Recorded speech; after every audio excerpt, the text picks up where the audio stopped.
মাঝে সবার সেরা, সৃষ্টির মাঝে সবার সেরা চেহারা নবী মুস্তাফার, সৃষ্টির মাঝে সবার সেরা, সৃষ্টির মাঝে সবার সেরা চেহারা নবী মুস্তাফার,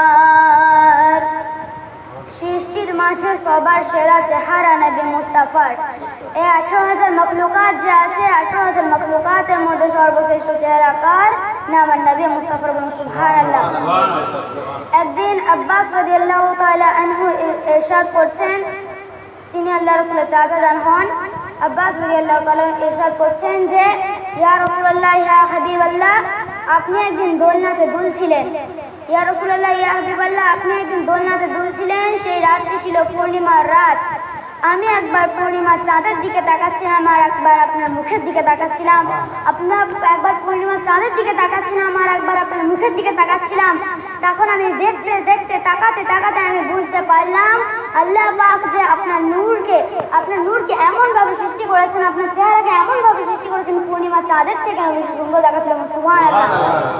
তাই কবি লিখছেন, সৃষ্টির মাঝে, সকলে বলুন, সৃষ্টির মাঝে সবার সেরা, সৃষ্টির মাঝে সবার সেরা চেহারা নবী মুস্তাফার, সৃষ্টির মাঝে সবার সেরা চেহারা নবী মুস্তাফার।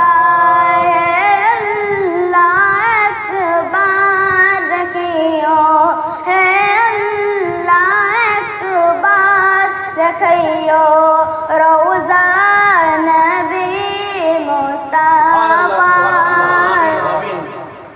नबी रोज़ा দেখার ইচ্ছা আছে কি নাই?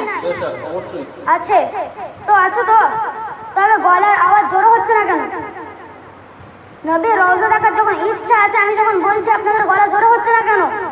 সকলে মিলে একসাথে বলুন, সৃষ্টির মাঝে সবার সেরা, সৃষ্টির মাঝে সবার সেরা চেহারা নবী মুস্তাফার।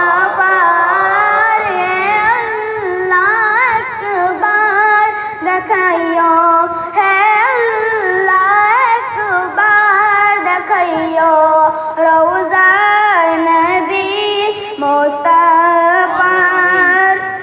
প্রতি নিয়ামত দেন আল্লাহ, দেন ওসিলায় মুস্তাফার। প্রতি নিয়ামত দেন আল্লাহ, দেন ওসিলায় মুস্তাফার।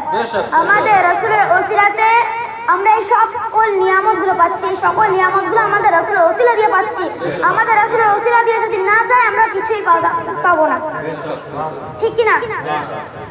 তাই কবি লিখছেন, প্রতি নিয়ামত দেন আল্লাহ, দেন ওসিলায় মুস্তাফার। খাইয়ে জগতে সবাই, খাইয়ে জগতে সবাই সদকা নবী মুস্তাফার। সৃষ্টির মাঝে সবার সেরা চেহারা নবী মুস্তাফার। আল্লাহ আকবার দেখাইও, হে আল্লাহ আকবার দেখাইও রওজা নবী মুস্তাফার। মতের সময় রূহ যখন বের হবে মোর দেহ হতে, মতের সময় রূহ যখন আমাদের দেহ থেকে বেরোবে, সেই বেদনা যে কি বেদনা, সে যন্ত্রণা যে কি যন্ত্রণা, যার মত হচ্ছে সে ছাড়া কেউ বলতে পারবে না। মতের পরিস্থিতি এমন হবে সেই যন্ত্রণা সহ্য করা নাই, মানে সহ্য করতে কেউ পারবে না। একটা যদি সাধারণ মানুষকে যদি দেওয়া হয় সে সহ্য করতে পারবে না। তবে মুমিনদার ব্যক্তিদের মরণ যেমন ধারা করা হবে, সকলকে মৃত্যুর স্বাদ গ্রহণ করতে হবে। কুল্লু নাফসিন যায়কাতুল মাউত, সকলকে মৃত্যুর স্বাদ গ্রহণ করতে হবে। আমরা এই দুনিয়াতে জন্ম নিয়েছি, দুনিয়াতে আমাদেরকে মৃত্যু গ্রহণ করতে হবে। এবং ঈমানদার যারা হবে তাদের মৃত্যুবরণ যেমন ধারা করা হবে, মতের সময় রূহ যখন বের হবে মোর দেহ হতে, সেই সময় দেখি যেন, সেই সময় দেখি যেন চেহারা নবী মুস্তাফা সৃষ্টির মাঝে সবার সেরা, সৃষ্টির মাঝে সবার সেরা চেহারা নবী মুস্তাফার।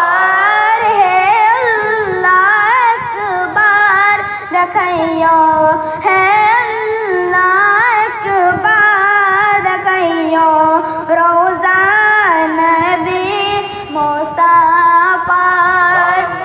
কবরে যখন মুনকার নাকির জানিতে চাইবে পরিচয় আমার, মুনকার নাকির যখন কবরে আমার পরিচয় জানতে আসবে তখন কি হবে? মান রব্বুকা প্রশ্ন করবে, মান দীনুকা প্রশ্ন করবে, মান নবিয়ুকা প্রশ্ন করবে। এই তিনটে সওয়ালের জবাব আমাদেরকে দিতে হবে। এবং যারা মুমিনদার ব্যক্তি হবে তারা কি বলবে?